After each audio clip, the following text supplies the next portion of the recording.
विघ्न बाधा न आवे तो भोजन करके बैठो।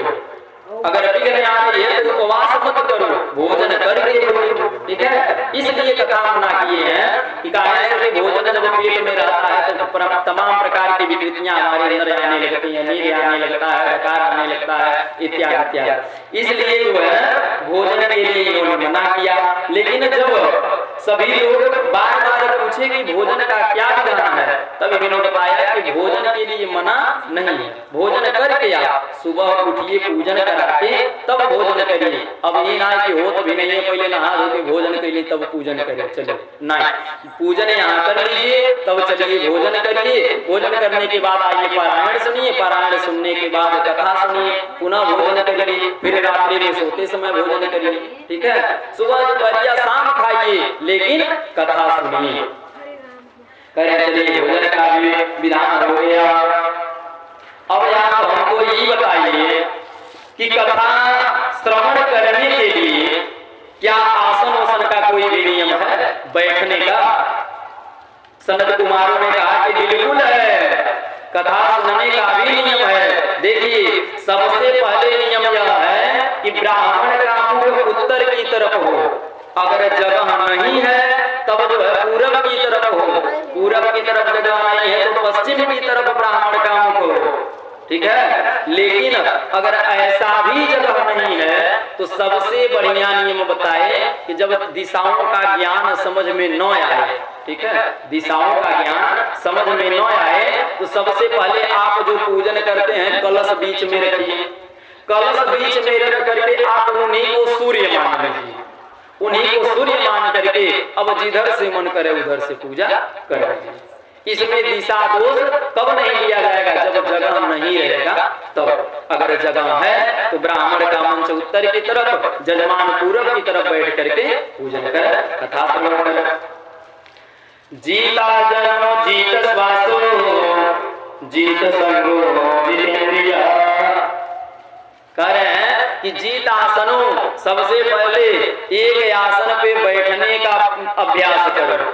ठीक है, एक आसन पे बैठने का अभ्यास करो। बोलिए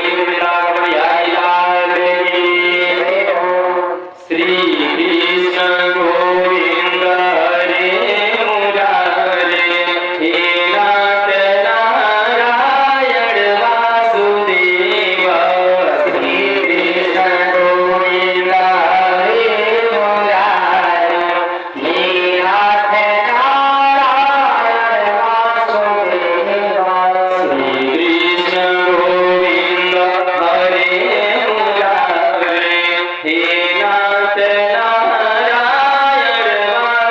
वासुदेव, श्री कृष्ण गोविंद हरे मुरारे, हे नाथ नारायण वासुदेव, हे नाथ नारायण वासुदेव, हे नाथ नारायण वासुदेव, हे नाथ नारायण वासुदेव, श्री कृष्ण गोविंद हरे मुरारे, हे नाथ नारायण वासुदेव, श्री कृष्ण गोविंद हरे मुरारे, हे नाथ नारायण वासुदेव। बोलिए वृंदावन बिहारी लाल की जय, बोलिए भक्तवत्सल भगवान की जय। चलिए, अभी तक हमने आपको परिचय कराया भागवत पुराण के महात्म्य से, महिमा से। आइए अब हम आपको लेके चलते हैं कथा में। देखिए, अभी तक हम लोगों ने जो भी सुना यह जो है भगवान की महिमा थी। ठीक है, अब जो है कथा में लेके चलते हैं। देखिए, भागवत कथा एक ऐसी कथा है, यह जो है सुनने की चीज नहीं है। भागवत कथा सुनने की चीज नहीं है, यह पीबत भागवतम रसमालयम, यह पीने की चीज है। कहा गया कि निगम कर पतयोर्गलितम फलम सुगम काव्यमृत द्रव संयुतम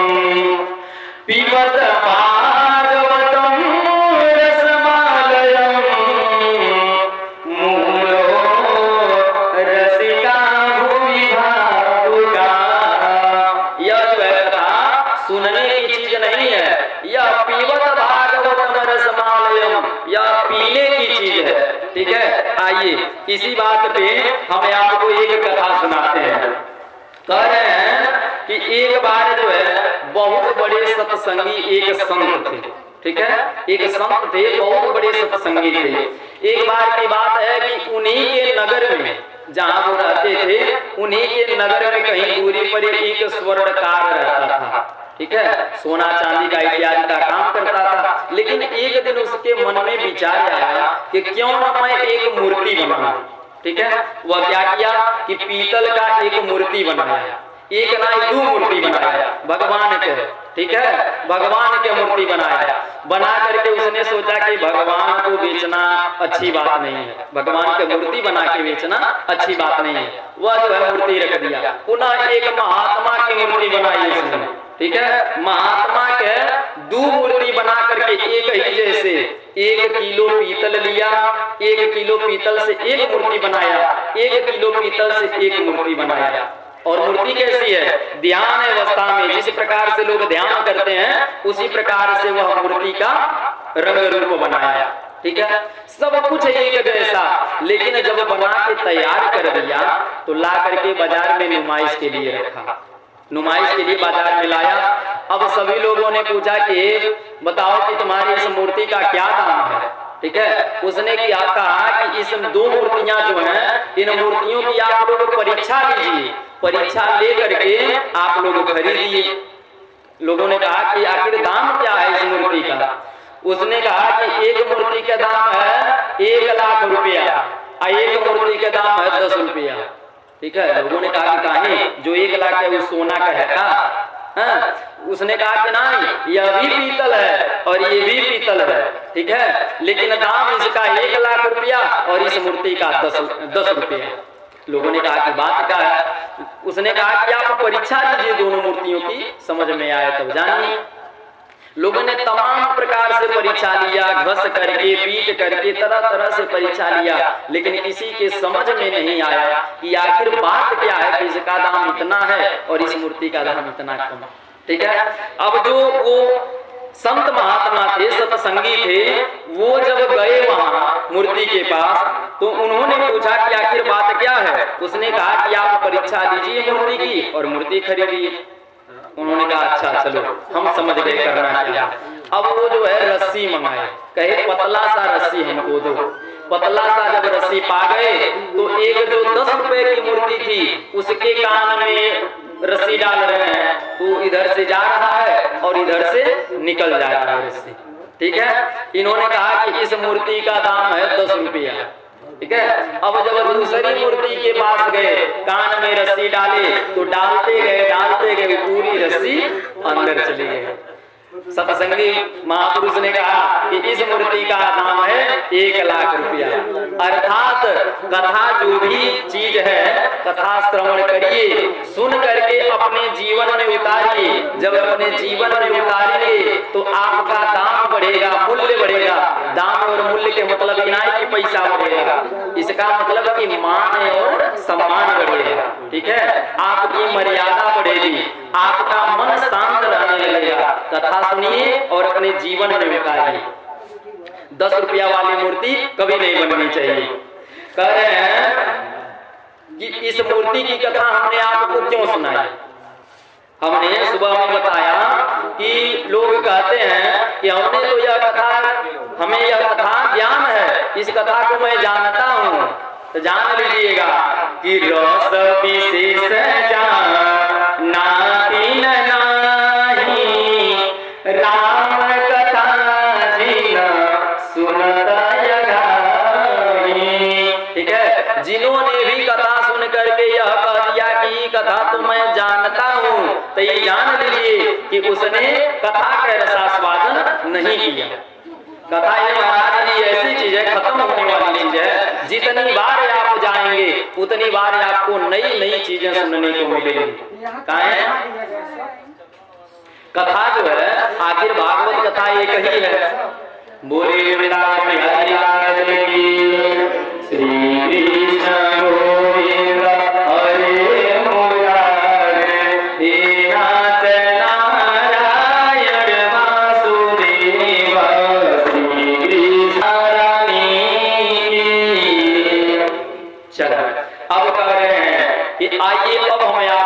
करके चलते हैं कथा में। देखिए, अगर घर बन रहा है, नींव अगर मजबूत है, तो घर पे एक महला ना आप 4-10 तल्ला बनवा लीजिए, उसका कोई कुछ बिगाड़ नहीं सकता। लेकिन अगर नींव कमजोर है तो एक तल्ला से 2 तल्ला जाते जाते मकान अपने आप ही ढह जाता है। ठीक है, तो आइए अब आपको लेके चलते हैं कथा में, बड़ी ध्यान से कथा सुनिएगा। बात कहाँ की है कि नैन से निमिष क्षेत्रे ऋषयः सौनकादय सत्रम स्वर्गाय लोकाय सहस्त्र समासत। बात कहाँ की है, ज्यादा दूर की नहीं, यही नैमिषारण्य तीर्थ की बात है, नैमिषारण्य क्षेत्र की बात है। वहां पर जो है सौनक आदि 88,000 ऋषि लोग बैठ करके सत्संग कर रहे थे। ठीक है, सत्संग कर रहे हैं, जिनमें सौनक जी सभी संत महात्माओं को कथा सुना रहे हैं। उसी बीच में सूत जी का आगमन होता है। सूत जी महाराज जब आते हैं तो सभी लोग उठ करके सूत जी को प्रणाम करते हैं। प्रणाम करके उनको एक गद्दी पे, जहाँ व्यास मंच बनाया गया है, उस पे सूत जी को बैठा देते हैं और सभी लोग सूत जी से प्रश्न करने लगते हैं। प्रश्न कहते हैं कि त्वया खलु पुराणानि सेतिहासानि जानघ आख्यातानप्यधीतानि धर्मशास्त्राणि यान्विता। ऋषि लोग कहते हैं, हे सूत जी, आप जो है निष्पाप हैं। ठीक है, आपके अंदर कोई पाप नहीं है, आप जो है समस्त इतिहास पुराण और वेद वेदांत को जानने वाले हैं। ठीक है, आपसे हम प्रश्न करना चाहते हैं कि यानी वेद विदाम सृष्टो भगवान बादरायण अन्य जन्य सुता परावर विदु विदु। कह रहे हैं कि प्रायेणागा सुभ्यः सभ्य कला अस्मिन् युगे जना मंदाः सु मंदमतयो मंदभाग्या विपदुला। हे सूत जी महाराज, काल व्याल ग्रास, काल जो है एक बहुत अजगर की तरह मुख फैला करके बैठा हुआ है और हम सभी लोग उसके मुख की तरफ खींचे चले जा रहे हैं। हे सूत जी, हमें आप कथा सुनाइए। कौन सी कथा? सारम सारम, जो कथा बढ़िया से उसका सार तत्व केवल बताइए। देखिए, इसके लिए भागवत कथा के लिए जब नियम उन्होंने पूछा तो वो बताया गया कि भागवत कथा के लिए 5 ब्राह्मणों का वर्ण करिए। जो ब्राह्मण एक आपको कथा सुना सके, दूसरा ब्राह्मण आपके व्यास के समकक्ष का व्यास होना चाहिए कि मान लीजिए 9 दिन के भीतर अगर आपके व्यास की तबीयत खराब हो गई, बिगड़ गई, तो वह व्यास जो दूसरा समकक्ष का व्यास है वह आपको कथा सुना सके, आपकी कथा में कोई विघ्न बाधा न आए। तीसरे ब्राह्मण का वर्ण करिए जो 18,000 श्लोकों का वाचन कर सके। चौथे ब्राह्मण का वर्ण करिए जो 12 अक्षर श्लोकों का मंत्र जप कर सके। और 5वें नंबर पे एक ब्राह्मण ऐसा चुनिए जो आपका पार्थिव इत्यादि पूजन के सभी सामान की व्यवस्था देख सके। वर्णम पंच विप्राणाम। ठीक है, बोलिए वृंदावन बिहारी लाल की। कह रहे हैं कि तत्र तत्रांत साय स्मरण भवता यद् निश्चितम पुंसाम एकांतता श्रेयस्तन्न संसीतुम रहसि। जो काल है वह मुख खोल करके बैठा हुआ है, हम लोग सभी लोग उसी में घुसते चले जा रहे हैं। हम सभी को बाहर निकालने का कोई उपाय बताइए, लेकिन हाँ कथा ऐसे सुनाइए, सारम सारम यानी जो तत्व है उसका वह बताइए। देखिए, कथा व्यास चुनते समय सबसे पहला ध्यान यह देना चाहिए कि व्यास आपका कैसा होना चाहिए, तुलतुला भाषा वाला न हो, तुलतुला न बोलने वाला हो, जी है जो है आंख से काना न हो, अंग भंग न हो, ऐसा व्यास आपको ढूंढ के लाना है। ठीक है, और दूसरी चीज, व्यास ऐसा रखिए कि जो बड़ी बात है उसको छोटा बना करके आपको समझा दे। ये ना कि छोट बात है उसे बहुत बड़ा बना करके समझाने लगे। इससे क्या होगा, आज के समय में, आज के परिवेश में किसी के पास समय है? इतना समय है कि छोटी बात को बड़ी बना करके अगर सुनाने लगा जाए तो क्या किसी के पास सुनने के लिए समय है? ना है। आज के परिवेश में अगर बड़ी बात सुनाया जाए तो सुनत सुनत तो धीरे से सुनते लगी, अनायत धीरे से उठी 9-11। ठीक है, इसलिए व्यास का चयन ऐसा करिए कि आपको बड़ी बात छोटे में समझा सके। वही कह रहे हैं कि सारम सारम मुद्रितम, जो तत्व है वह आप मुझे सुनाएं। सूत जी ने कहा कि बताइए आपको मैं क्या सुनाऊं, आपको मैं क्या सुनाऊं? सौनक आदि ऋषियों ने कहा कि हे प्रभु ऐसे ना, सूत जी महाराज ऐसे ना, हम आपसे प्रश्न करेंगे। ठीक है, प्रश्न करेंगे, उस प्रश्न का उत्तर आप हमें दीजिए। सूत जी ने कहा चलिए प्रश्न करिए। अब लोगों ने प्रश्न किया। सबसे पहला प्रश्न उन्होंने किया कि मानव के लिए सबसे बड़ा धर्म क्या है? मानव के लिए सबसे बड़ा धर्म क्या है? यहाँ कथा हो रहा है करके यहाँ परिक्रमा करना सबसे बड़ा धर्म है, या अयोध्या जी में ले चल के 2 लाख रुपया दान कर देना ये बड़ा धर्म है। आखिर धर्म सबसे बड़ा मानव के लिए क्या है? सूत जी ने कहा बहुत सुंदर प्रश्न। इन्होंने कहा कि अब हमारा दूसरा प्रश्न सुनिए। दूसरा प्रश्न हमारा यह है कि मंदिर में जब हम पूजा करने के लिए जाते हैं तो बहुत बड़ी विडंबना देखने को मिलती है। काहे? कोई कहता है कि शंकर जी बड़े हैं, कोई कहता है कि दुर्गा मैया बड़ी है, कोई कहता है कि हरिराम सिंह बड़े हैं, कोई कहता है हनुमान जी बड़े हैं, कोई कहता है कि हमारे श्री रामचंद्र जी बड़े हैं। हे प्रभु, ये हमको समझ में नहीं आ रहा है, जब सभी लोग बड़े हैं तो पूजा किसकी की जाए? सबसे बड़ी विडंबना। दूसरा प्रश्न हमारा ये है। सूत जी ने कहा कि बहुत सुंदर प्रश्न, आगे बताइए। इन्होंने अब तीसरा प्रश्न क्या किया? कह रहे हैं कि तीसरा प्रश्न हमारा यह है कि वेद में परमात्मा का नाम है अजन्मा। वेदों में भगवान को अजन्मा कहा गया, जिनका कभी जन्म नहीं होता है। जब वेदों में उनका नाम है अजन्मा, तो आखिर वो भगवान जो है दशरथ के घर पे आकर के बच्चा कैसे बने, वहां उन्होंने जन्म कैसे लिया? देवकी वसुदेव के वहां उन्होंने जन्म कैसे लिया? जब उनका नाम है अजन्मा तो वो जन्म कैसे लिए? सूत जी ने कहा कि बहुत बढ़िया प्रश्न, आगे बोलिए। इन्होंने कहा कि चौथा प्रश्न हमारा ये है कि भगवान के अवतार कितने हैं? कोई कहता है कि 10 अवतार है, कोई कहता है कि 24 अवतार है, कोई कहता है कि कई अवतार हैं, और कई लोग तो कहते हैं कि हरि अनंत हरि अवतार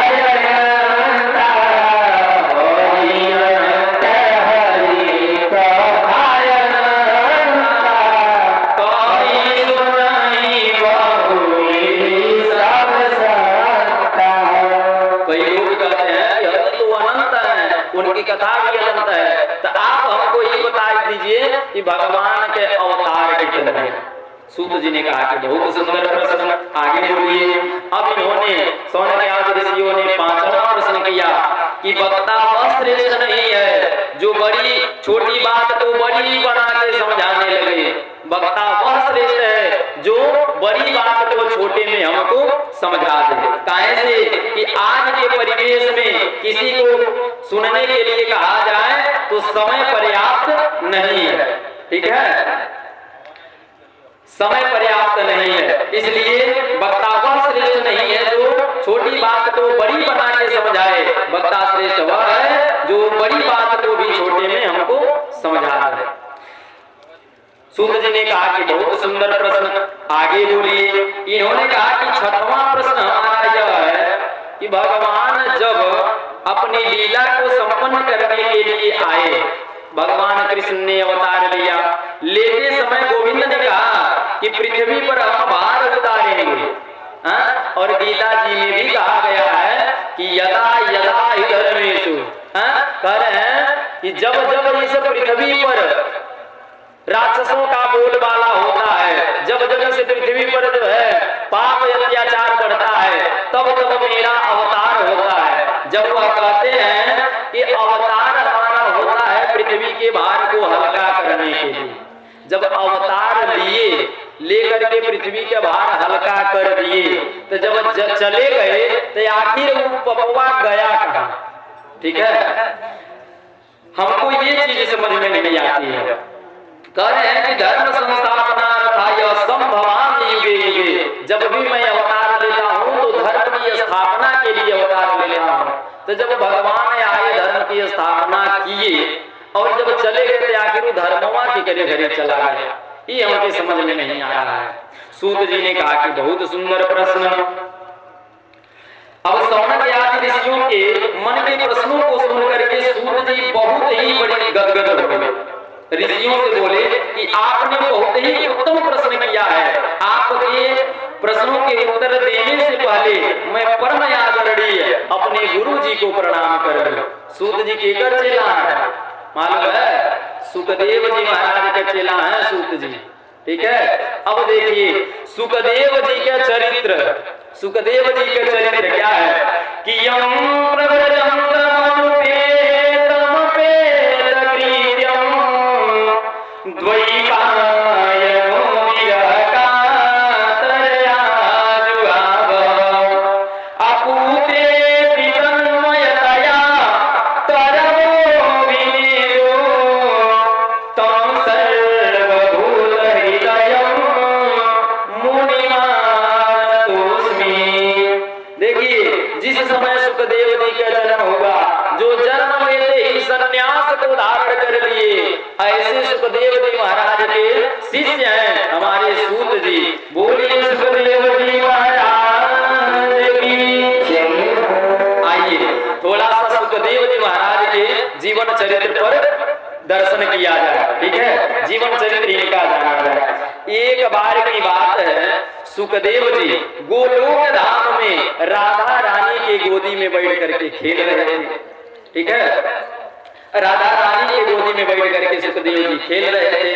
राधा जी ने कहा कि हे बेटा सुखदेव, बेटा सुखदेव आप जाओ पृथ्वी पर जाकर के धर्म पे प्रचार प्रसार करो। सुखदेव जी ने कहा कि ना भैया ना, मैं तो है पृथ्वी पर नहीं जाऊंगा। पृथ्वी पर जाऊंगा कि भगवान विष्णु का माया मुझे छोड़ेगी नहीं, जरूर मुझे घेर लेगी। राधा रानी ने बार बार प्रयास किया लेकिन सुखदेव जी जाने के लिए तैयार नहीं हुए। तब जो है वो राधा रानी ने इनको बुलाया, भगवान नारद जी को बुलाया। कहें अच्छा एक बात बताइए,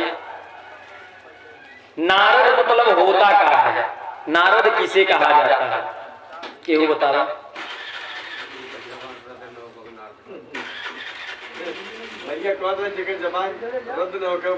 नारद कहा जाता है। देखिए नारद मतलब, हाँ ठीक है, देखिए नारद मतलब होता है, इसके नाम के अर्थ को तोड़िए।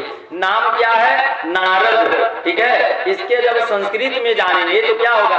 नारम ज्ञानम ददाति इति नारद, जो सर्वदा हमें और आपको ज्ञान की बात बताए उसी का नाम नारद है। लेकिन जाते में लोग का कहेला कि जे जितने झगड़ा लगावे वही के नाम नारद है। नहीं, नारम ज्ञानम ददाति इति नारद, जो सर्वदा ज्ञान की बात करे उसी का नाम नारद है। ठीक है, एक बार की बात है, नारद अज्ञानम तदि खंडयति। एक बार की बात है, नारद जी ने मन में विचार किया कि क्यों न मैं ऐसा कोई काम करूं जिससे सुखदेव जी के अवतार जो है सुखदेव जी पृथ्वी पर आ जाए, धर्म के प्रचार प्रसार हो जाए। नारद जी ने सोचा कि हमने भगवान विष्णु और लक्ष्मी मैया में तो झगड़ा कई बार लगा चुका, अब इस बार मैं झगड़ा लगाऊंगा शंकर भगवान और पार्वती मैया में। ठीक है, अब नारद भगवान बीड़ा बजाए और चल दिए कैलाश पर्वत पे। श्रीमन नारायण नारायण नारायण, श्रीमन नारायण नारायण नारायण, श्रीमन नारायण नारायण नारायण, श्रीमन नारायण नारायण नारायण, लक्ष्मी नारायण नारायण नारायण, यमुने नारायण नारायण नारायण,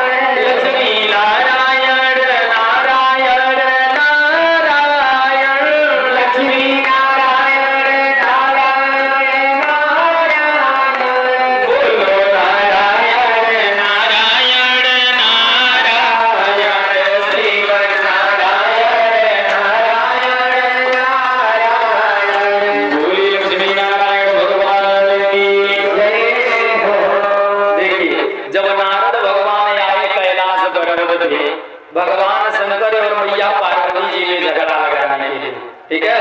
तब क्या हुआ कि उस समय शंकर भगवान कैलाश पर्वत पे नहीं थे, शंकर भगवान कहीं गए हुए थे। जब यहाँ पहुंचे नारद भगवान, तो पार्वती मैया को देखते कहे माता जी प्रणाम। पार्वती मैया कहे गुजरो बेटा गुजरो। बताइए नारद जी कैसे आना हुआ, आज कभी आप दिख नहीं रहे हैं, बात क्या है, काहे आप दिखते नहीं है, बहुत दिन बाद आ रहे हैं। नारद ने कहा कि भैया अब मैं व्यर्थ इधर उधर घूमना बंद कर दिया। काहे से कि लोग अपने स्वार्थ के लिए प्रेम कर रहे हैं, कोई किसी से सच्चा प्रेम करने वाला नहीं है, ठीक है। इसलिए मैं पृथ्वी पर इधर उधर भटकना बंद कर दिया। पार्वती मैया ने कहा ये नारद बाबा चाहे मानिए चाहे नहीं मानिए, हमारे शंकर भगवान हमसे बहुत प्रेम करते हैं, बहुत प्रेम करते हैं। काहे शंकर भगवान अच्छी तरह से जानते हैं कि चाहे पत्नी कितनी प्यारी हो उसे भेद बताना ना चाहिए। चाहे पत्नी कितनी प्यारी हो उसे भेद बताना ना चाहिए। चाहे पत्नी कितनी प्यारी हो उसे भेद बताना ना चाहिए। चाहे पत्नी कितनी प्यारी हो उसे भेद बताना ना चाहिए। चाहे भाई कितना बैरी हो पर राज छिपाना ना चाहिए। चाहे भाई कितना बैरी हो पर राज छिपाना ना चाहिए। पार्वती मैया ने कहा कि नारद बाबा हमारे शंकर भगवान अच्छी तरह से जानते हैं कि चाहे पत्नी कितनी प्यारी हो पर राज बताना ना चाहिए। अच्छी तरह से जानते हैं, लेकिन फिर भी हमारे भोलेनाथ हमसे एको बात छिपाते नहीं है, सब बात बता देते हैं। नारद भगवान ने कहा कि सही। पार्वती मैया ने कहा कि हाँ बिल्कुल बताते हैं। पार्वती मैया ने कहा कि बिल्कुल बताते हैं। नारद जी ने कहा कि हम नहीं मानेंगे, बिल्कुल नहीं मानेंगे। माता जी ने कहा कि हे नारद बाबा आप मानिए चाहे नहीं मानिए, आपसे क्या मतलब है, हम जान रहे हैं कि हमारे पति हमसे कुछ बात छिपाते नहीं है। अरे महाराज इतना तक गुरु मंत्र जो आपको मिलता है, गुरु मंत्र जो आपको दीक्षा काल में दिया जाता है, वह मंत्र किसी को भी बताने का अधिकार आपको नहीं है। लेकिन अच्छी तरह से यह बात जानते हुए भी शंकर भगवान हमसे बताते हैं गोपनीयम गोपनीयम गोपनीयम प्रयत्नता, जो सबसे गोपनीय रखने वाली बात है वह बात भी शंकर भगवान हमसे बताते हैं। नारद जी ने कहा कि मैं मान ही नहीं सकता हूँ। पार्वती मैया ने कहा कि बिल्कुल मानिए चाहे मत मानिए, लेकिन मैं जानती हूँ। नारद बाबा ने कहा हे माता जी अगर सब बात बताते हैं तो आप हमके एक के बात बता दीजिए कि शंकर भगवान अपने गले में किनके मुंडों की माला पहनते हैं। अब पार्वती मैया सर पकड़ी, ये भगवान आज तक हमके बतैबे नहीं कि उन किनको मुंडों की माला अपने गले में धारण करते हैं। नारद बाबा ने कहा बस मैया हो गया ना, बस हमारे इतने काम है, चलिए अब आप जानिए आपके काम। यही बोल करके नारद भगवान वहां से चल दिए। आगे जब जा रहे हैं, ठीक है, तब उधर से शंकर भगवान आ रहे हैं, शंकर जी आ रहे हैं। शंकर जी को देखते ही नारद भगवान बोल गए पिताजी प्रणाम। शंकर भगवान ने कहा खुश रहो बेटा खुश रहो खुश रहो। कहा इधर से नारद जी ने कहा कि आप हमारा छोड़िए, आप दौड़ के जाइए कैलाश पर्वत पे, पार्वती मैया आपके इंतजार कर रही हैं। शंकर भगवान ने कहा गए वहीं से आ रहा हूँ, इंतजार कर रहे हैं। शंकर भगवान मन में कहे जी करे घरे तू चले जाओ, उनके घरे इंतजार न हो। इस तरह से अब जो है नारद भगवान वहां से चले दिए। शंकर भगवान आए यहाँ कैलाश पर्वत पे।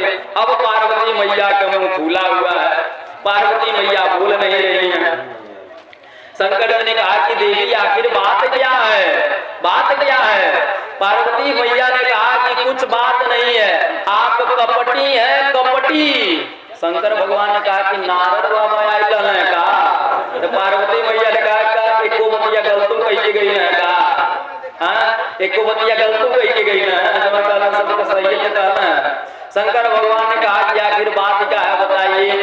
पार्वती मैया ने कहा कि आप कपटी हैं, कपटी, हमें पता है कि आप हमसे कुछ बात छिपाते हैं। शंकर भगवान ने कहा कि अब ऐसा कौन सा बात हो गया जो मैं आपसे छिपाता हूँ, हमने तो कोई बात नहीं छिपाई। पार्वती मैया ने कहा कि आप कपटी हैं, कपटी, छिपा रहे हैं, देखिए अभी भी नहीं बता रहे हैं। शंकर भगवान ने कहा कि आखिर बतिया का है बताओ तो मैंने बताई। पार्वती मैया ने कहा कि इतना आप हमके बता दीजिए, आप अपने गले में किसके मुंडों की माला पहनते हैं। शंकर भगवान ने कहा कि लो हे पगली, जब आज तक तुमने पूछा ही नहीं तो मैं बताऊं कैसे, तुम्हारे सामने ही पहनता हूँ तो तुमको पूछना चाहिए ना कि यही किनकी मुंडों की माला है। जब तुमने पूछा ही नहीं तो मैं बताऊं कैसे। पार्वती मैया ने कहा अब पूछता नहीं, अब बताइए, तुरंत बताइए। भगवान शंकर ने कहा कि हे देवी अगर नाराज न हो तब मैं बताऊं। पार्वती मैया ने कहा कि नहीं, मैं बिल्कुल नाराज नहीं होंगी, आप बताइए।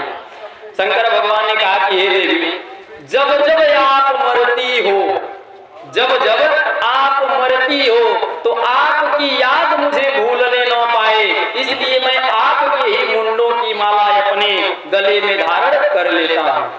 पार्वती मैया सर पकड़ी, हे भगवान आप कपटी नहीं महाकपटी हैं। शंकर भगवान ने कहा क्या हो गया।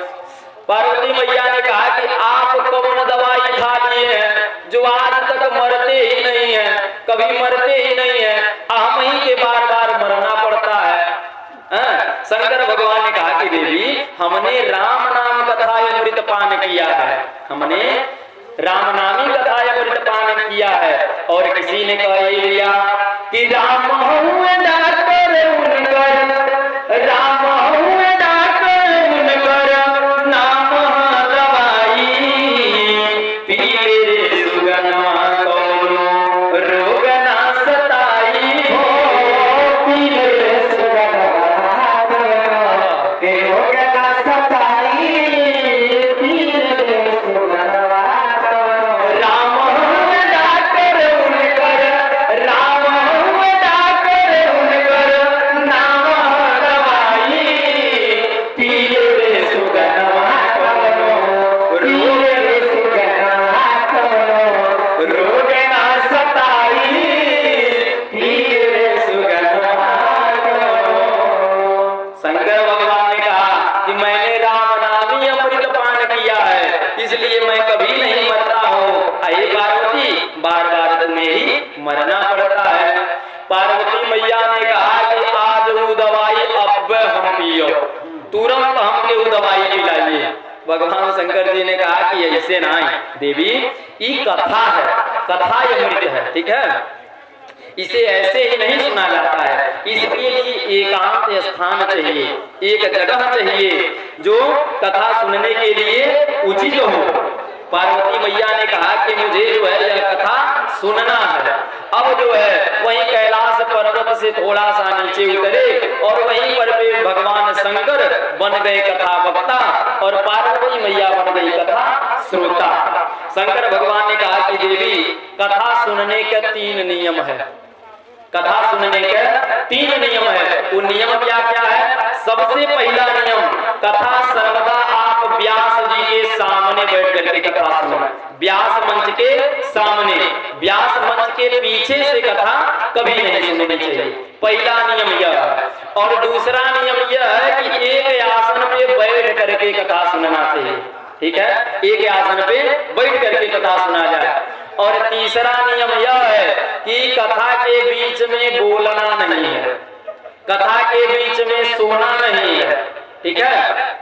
पार्वती मैया ने कहा कि मुझे तीनों मंजूर है, स्वीकार है। शंकर भगवान ने कहा कि पहला समझ में आया ना, व्यास जी के सामने बैठ करके कथा सुनना है। पार्वती मैया ने कहा समझ गई, मैं ये काम करूंगी। दूसरा नियम कि कथा जो है सुनने के लिए एक आसन पे बैठना है, पार्वती मैया ने कहा कि ये भी मैं समझ गई, एक आसन पे बैठूंगी। लेकिन आजकल के कथा श्रोता लोग मान रहे हैं, जो सुनने वाले हैं, यहाँ देखिए 2 से 2.5 घंटा चाहे 3 घंटा बैठ के कथा सुनना है, 3 घंटा बैठ के कथा सुनना है। तो कपूर लोगवा एक तरफ बैठता, तो कपूर एक तरफ बैठता, और जब कौनो ना समझ में आवता तो दोनों गोड़ बाबा और फेंक के फिट। बोले शंकर भगवान की। ठीक है, कारण है कुछ लोगों का पैर जो है बिल्कुल पकड़ लेता है। बोलिए शंकर भगवान की।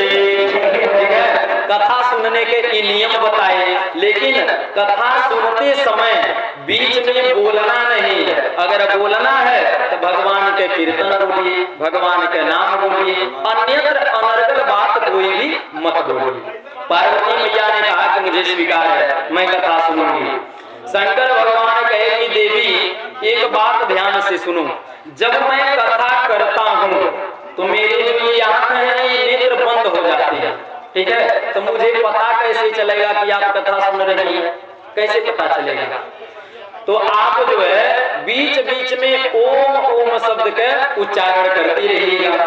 काहे कि पहले के समय में बाबा लोग कथा सुनाते थे, अपने अपने नाती की कथा सुनाते थे। खीसा नाती लोग कहे कि बाबा हमके कथा सुनाइए, तो बाबा लोग कहे कि बाबू हुंकारी पर, तो नाती सब कहे कि हाँ। ठीक है, तब बाबा लोग कथा सुनाते थे, बाबू एक रहने राजा, नाती का खैले खाजा, नाती का इस तरह से हुंकारी पढ़वाते थे।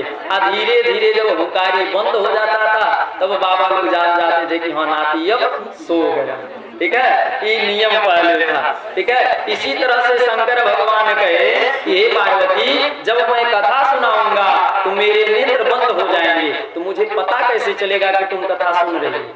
तो इसलिए तुम बीच में ओम ओम शब्द के उच्चारण करते रहना। वो समय हूं हाँ नहीं चलता था, संस्कृत की भाषा चलती है, आज भी देवताओं में संस्कृत की ही भाषा चलती है, तो इसलिए ओम ओम शब्द के उच्चारण हुंकारी पा रहे। ठीक है, अब देखिए वही जो है बन गए शंकर भगवान कथा वक्ता और पार्वती मैया बन गई कथा श्रोता। कि शिव शंकर जी कथा सुनावे, शिव शंकर जी कथा सुनावे, शिव शंकर जी कथा सुनावे, शिव शंकर जी कथा सुनावे, गौरान कथा सुन पाए। आगे की कथा में सुनिए, जब शंकर भगवान वहीं पे बन गए वक्ता और बोल गए कि हे पार्वती, आपको कथा सुनना है और सुन करके अपने जीवन में उतारना है, बीच में सोना नहीं है। काहे कि एक संग नहीं दोई भुआलू, हंसब ठठाई फुलाऊ गालू। एक बार में 2 काम होगा। अब के वही चाहिए कि हम सुनू ले आ कथो सुन ले तो हो पाई? कह रहे हैं एक संग नहीं दोई भुआलू, हंसब ठठाई फुलाऊ गालू। कि वही सोच ले कि खूब जोर से ठहाका मार के हंसू ले आ गलऊ फुला ले तो फूली। चेक करे के फुला फुला देखे सब फूली गाल, अगर गाल फूली तो हंसी नहीं निकली, अगर हंसी निकली तो गाल नहीं फूली। ठीक है, इसलिए शंकर भगवान वहीं पे बन गए वक्ता और पार्वती मैया बन गई श्रोता। देखिए पहले दिन की कथा चली, बड़ी आनंद आया। दूसरे दिन की कथा चली, बहुत आनंद आया। शंकर भगवान ने कहा कि हे पार्वती, कुछ जलपान तय कर लो, कुछ जलपान कर लो। पार्वती मैया ने कहा कि ना प्रभु ना, कथा सुन के बड़ी आनंद आ रहा है, आप कथा सुनाइए। ठीक है, अब जो है इधर कथा चल रही है, इधर की कथा सुनिए। जब सुखदेव जी राधा रानी के गोदी में सोए हुए थे, राधा रानी ने कहा कि हे सुखदेव, तुम जाकर के पृथ्वी पे धर्म के प्रचार प्रसार करो। सुखदेव जी ने कहा कि ना भैया ना, मैं पृथ्वी पर जाने वाला नहीं हूँ। काहे कि जब मैं पृथ्वी पर जाऊंगा तो माया मुझे छोड़ेगी नहीं, भगवान विष्णु की माया मुझे जरूर घेर लेगी। अच्छा एक बात बताइए, माया माया सभी लोग कहते हैं, माया मतलब होता क्या है? माया मतलब होता क्या है? कोई बताएगा? हाँ? लालच और दिमाग दौड़ाइए। दूसरे का प्रेम नहीं छोड़ता है। हाँ और दिमाग दौड़ाइए। माया धन भी होता है। और दोबारा कहता है। हाँ बोलिए वृंदावन बिहारी लाल की। सुखैती होता सुखैती घर दुआर कहतनी। सुनिए, जहाँ कुछ न समझ में आए, हमने पहले ही आपसे बताया कि जहाँ कुछ न समझ में आए वहाँ नाम के अर्थ को जान लीजिए। नाम का है माया। ये दो भाग में बटेगा जब इसे आप तोड़ेंगे। माँ धन या बराबर माया। तो संस्कृत में माँ मने होता है नहीं, या मतलब होता है जो इस संसार में नहीं है लेकिन हमको और आपको दिखाई देती है। ठीक है, पेड़ पालो घर द्वार जो दिखाई दे रहा है संसार में है, हम लोगों के लिए है नहीं। जो इस संसार में नहीं है लेकिन हमको दिखाई देती है उसी का नाम माया है। और देखिए माया में तो बड़े बड़े लोग फंस गए हैं। माया में बहुत बड़े बड़े लोग फंस गए हैं। अरे भक्तों को नाच नचाई गई रे माया की चिड़िया। भक्तों की नाच नचाई गई रे माया की चिड़िया। भक्तों को नाच नचाई गई रे माया की चिड़िया। भक्तों की नाच नचाई गई रे माया की चिड़िया। माया नाच नहीं नचाती है। आज आप अगर घर में बैठे हुए हैं, थोड़ा सा अगर फोन आ गया कि आपके बेटा महाराजगंज में फंसा हुआ है, महाराजगंज में फंसा हुआ है, भले ही लइकवा घर में बा, आपकी जानकारी नहीं बा, चाहे भुला के लइकवा हमारे घर में बा, किसी ने फोन कर दिया कि आपका बेटा महाराजगंज में फंसा हुआ है, न पूछेंगे घर में किसी से कहाँ है बेटा, चाहे क्या कर रहा है, कुछ नहीं पूछेंगे, तुरंत गाड़ी उठाएंगे, दौड़ेंगे महाराजगंज बेटा के पास। ये कहा है माया ही है ना, ऐसे नहीं। आइए थोड़ा सा चलिए राम कथा में, रामलीला में चलिए। जब भगवान के अवतार हुआ, ठीक है, भगवान श्री रामचंद्र जी के अवतार हुआ तो दशरथ जी का कहे कि जाकर नाम सुनत शुभ होई, मोरे गृह आवा प्रभु सोई। जाकर नाम सुनत शुभ होई, मोरे गृह आवा प्रभु सोई। देखिए जब भगवान के अवतार हुआ तो दशरथ जी का कहे कि जाकर नाम सुनत शुभ होई, अब मोरे के आवा प्रभु सोई। जब भगवान के अवतार हुआ तो दशरथ जी उनको अपना प्रभु मान रहे हैं, भगवान मान रहे हैं कि जिनका नाम सुनने से हर चीज शुभ हो जाता है, ऐसे प्रभु हमारे वहां अवतार लिए हैं।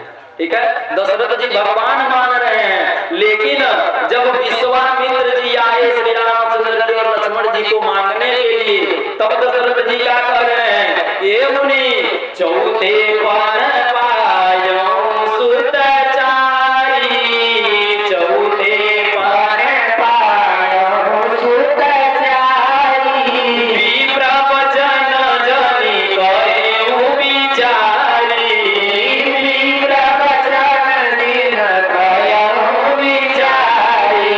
अगर ये विश्वामित्र जी चौथे पन पायो सुत चारी, विप्र वचन जनि करेउ विचारी। आज इसके पहले क्या कहे कि जाकर नाम सुनत शुभ होई, मोरे की आवा प्रभु सोई। मेरे घर पे भगवान आए हैं। आज वो विश्वामित्र जी मांगने आए तो क्या कर रहे हैं कि चौथे पन पायो सुत चारी। अब वह भगवान के जो है बेटा बना लिए, ये माया आई है, माया ही है। अब देखिए अब जब मांग लिए तो आगे क्या हुआ कि जासु नाम सुमिरत एक बारा, उतरई नर भव सिंधु अपारा। जासु नाम सुमिरत एक बारा, उतरई नर भव सिंधु अपारा।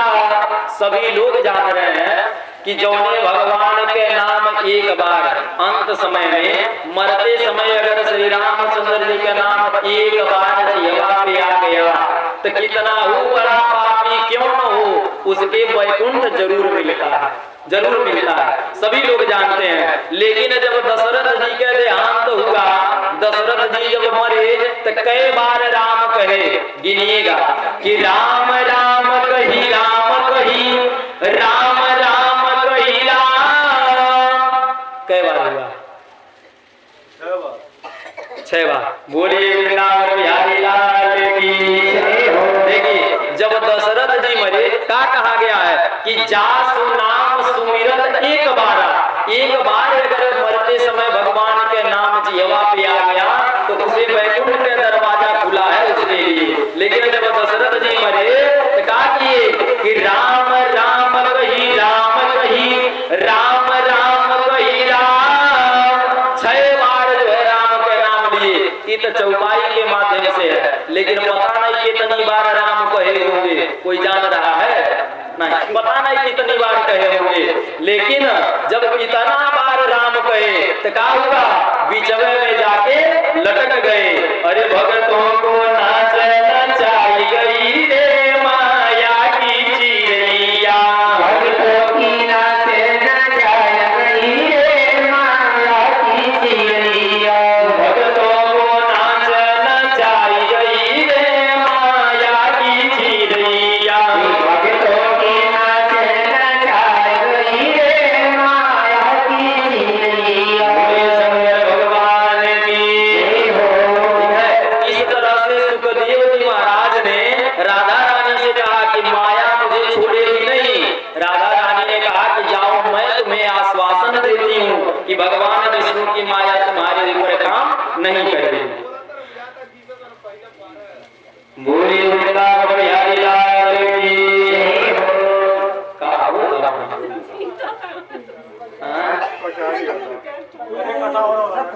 अच्छा चलिए, वो सब संग वाला रही है।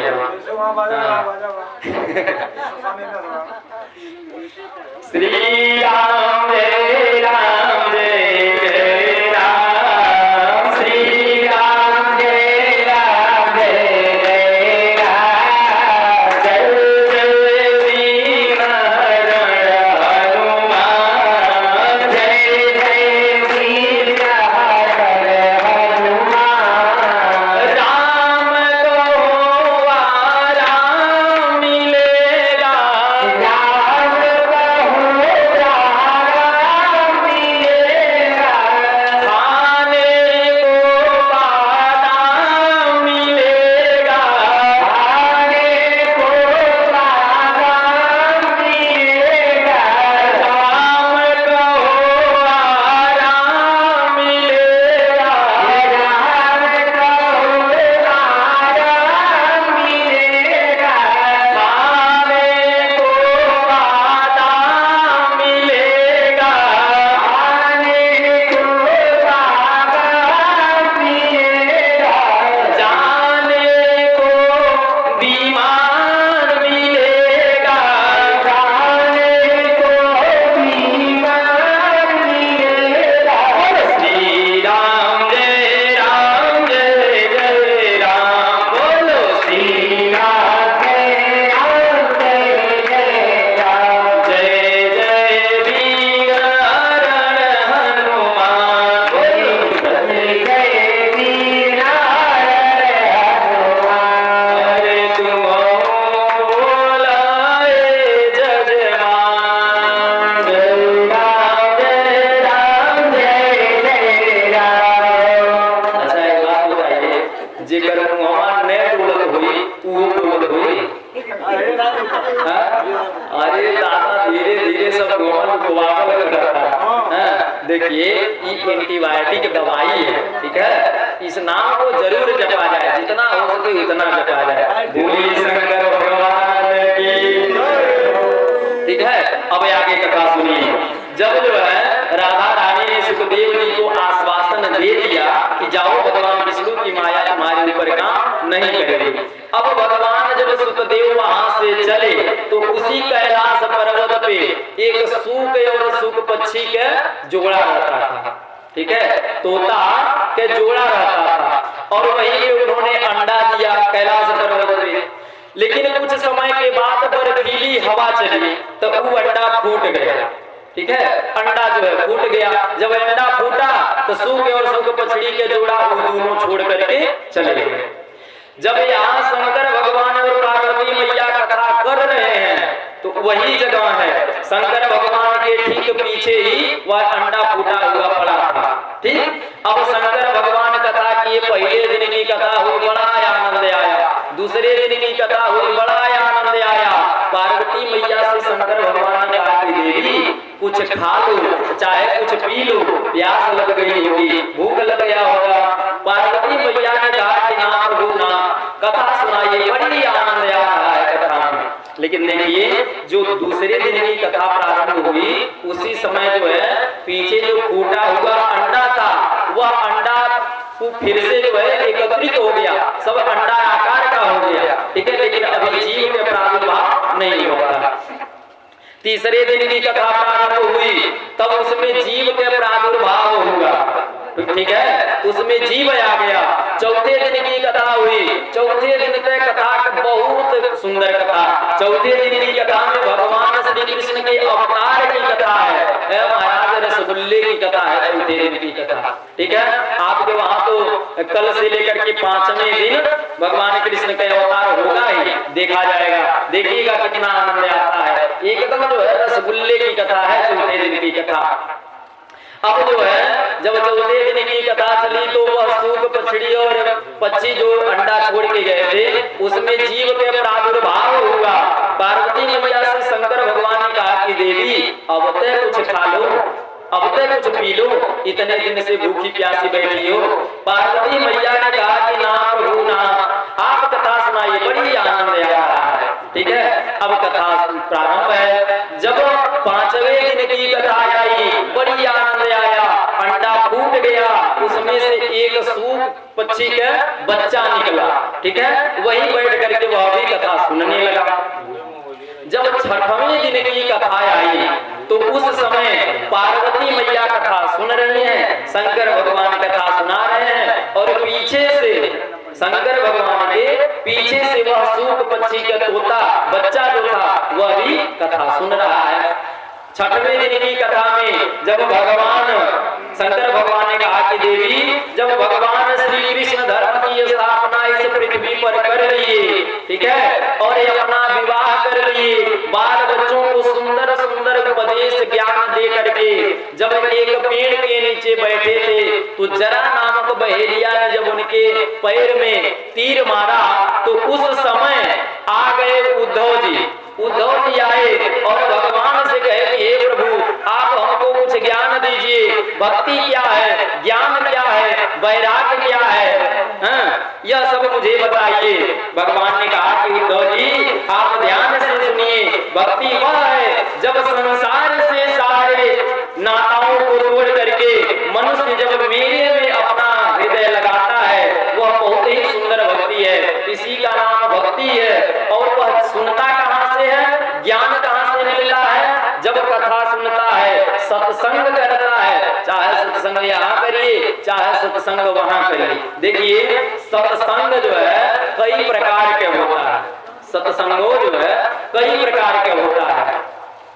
एक सत्संग होता है कि हमें आप बैठ करके यहाँ कथा सुना, ठीक है, और दूसरा सत्संग होता है जब बहुत सारे लोग भैंस चराने जब सिवान में जाते हैं तो वहां पर भी सत्संग ही होता है। कैसे, भैंस सब एक जगह चरती हैं, पशुएं सब चरते हैं और जो चरवाहे होते हैं वो सब लाठी लेकर के एक जगह जाकर के बैठ जाते हैं, बैठ करके आपस में सत्संग करते हैं, ज्ञान की बातें करते हैं। और एक सत्संग होता है ठंडी का महीना भी बीता है, कौड़ा बाढ़ के लोग 4-5 लोग एकत्रित होकर के सत्संग वहां भी चलता है, ठीक है, सत्संग वहां भी होता है।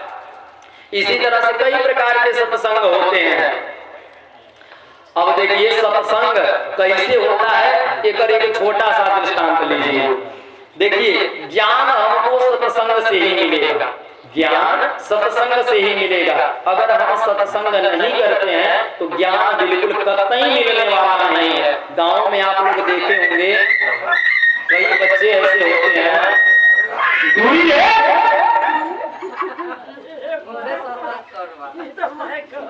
बोलिए बिलाल बिहारी लाल की जय हो।